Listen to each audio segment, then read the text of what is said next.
if you were going to give any advice at this point to any artist or art teacher that's trying to build up the confidence of their students or a working artist, what would you say? I wouldn't say anything that builds confidence. That's upon them. But I would say the heart and soul of creativity is this simple thought. Attempt to do what you cannot accomplish.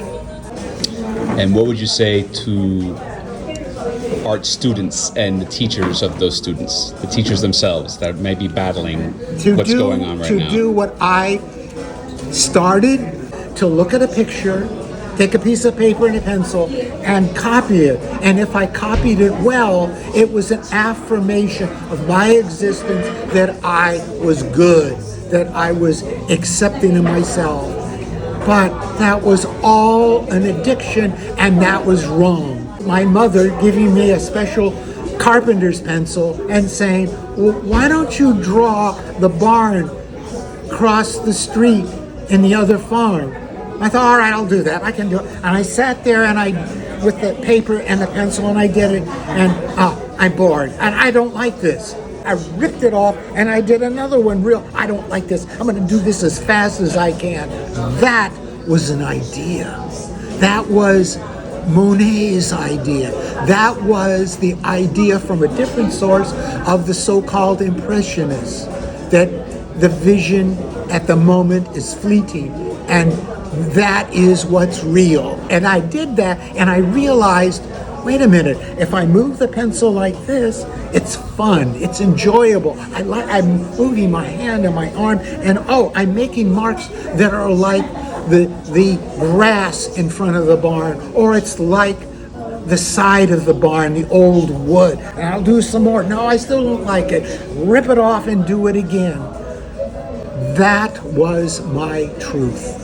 But I didn't realize it, because that addiction to having to do something that looks like this was fulfilling that addictive need of my fear of pain, the pain from being embarrassed.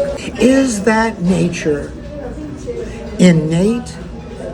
Yes, but does it flourish and grow in all of us? No. I'm afraid that fear innate is what is nurtured and grows in the majority of us. Do you think it's still crucial in this day and age, after 20 years of me being with your student, after 20 years, and what you've seen in education, art education, change and come and go, what is the real benefit of still advocating for arts in general for population, especially for those who are not trying to be an artist but still somehow have to go through that?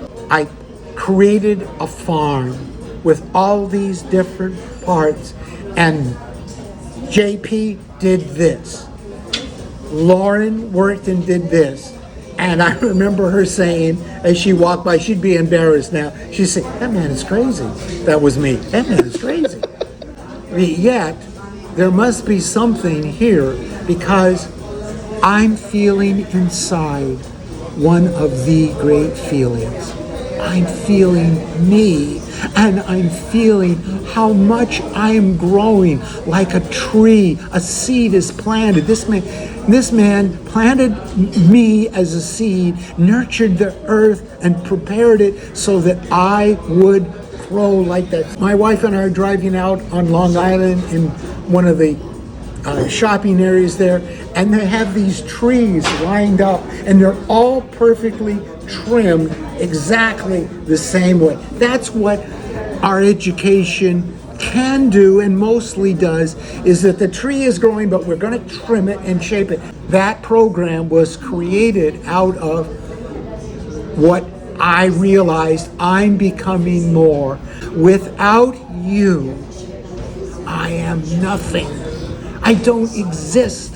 I disappear like poof, smoke in the air, like a cloud that is gone and it never was. That's the key of it. The creativity thing, attempt to do what you cannot achieve. Well, then why in the world are you doing it? Because of all of this that it can make possible. Any last thoughts before I end this recording? I think you are wonderful. I think that Not about me. your life is brings such joy and happiness to me because of who you are and how your special self has grown. Just like I said about that, planted that seed, that tree, and seeing what it's become, how fearless you have become in tackling some of these. Thank you for everything. You're Honestly. welcome. Thank And you. everybody else that has obviously been through your class would probably say the same thing. Thank you. Thank you.